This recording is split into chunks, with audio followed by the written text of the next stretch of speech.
What was your response to his text that his mother's $3,000 would mean ownership of the dog? What was your response? That wasn't something that I agreed on. That was, again, something that was being forced on me. You abuse the dog. You don't even want the dog. That's not even a part of your complaint. You're not even asking for the dog. You're asking for money. Right, if he wants the and dog. you got $3,000 you do not have to pay back to put towards this house that you were trying to purchase.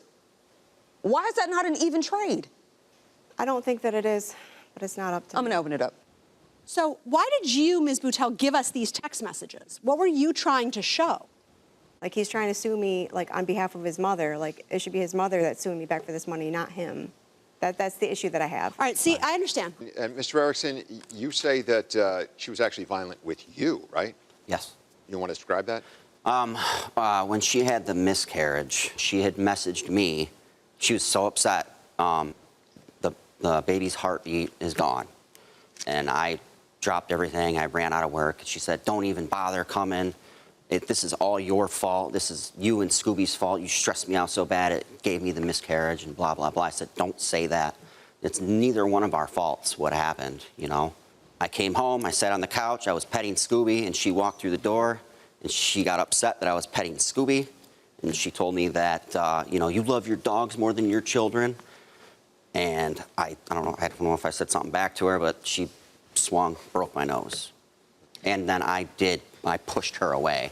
Pushed her down, and went to the neighbors, called the cops. Did that happen, Ms. Patel? I didn't punch him in the nose, sir. Did you slap him in the nose like you did with the dog? I don't know if I broke his nose or not. I know I slapped him. In 3 pieces, yeah.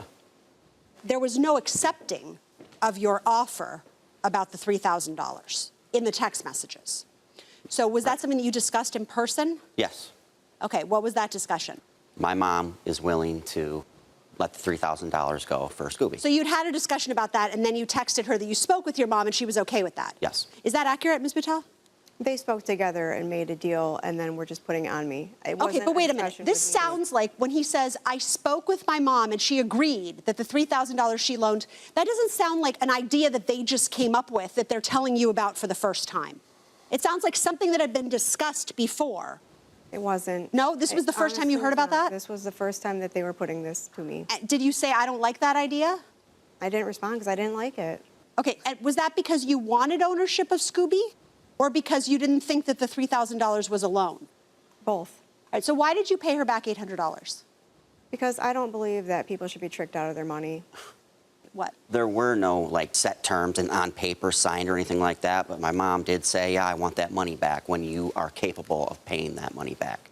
Yeah, but so the problem is you're the go-between here. I know, I'm the go-between. I also loaned her $1,500 from my 401k. Yeah, what about the $1,500? That was not a loan either. That we were moving into the house together and we were blending our money together. There was no, again, he didn't want it in writing. How was that different from the dog? Very different. How?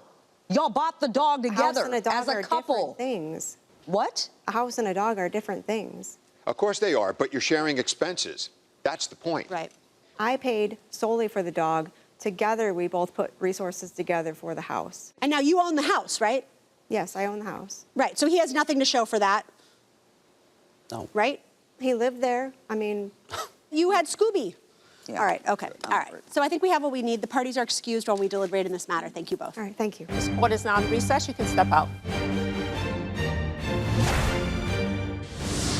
All right, so I'm actually very torn on what happened here, but the two scenarios that I'm torn between both end up the same way, which is goodbye to both of you. Goodbye to both. There was no evidence presented by the defendant that the $1,500 was to be paid back, and certainly no evidence to suggest that he was going to pay her the expenses concerning the dog.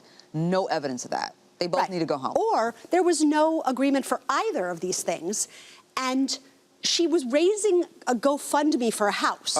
And if that's the case... Shameless.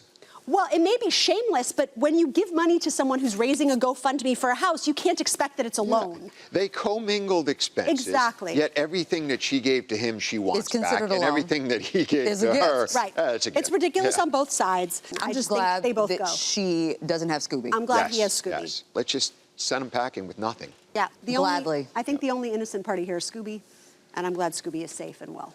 All right, we have a verdict. We have a verdict.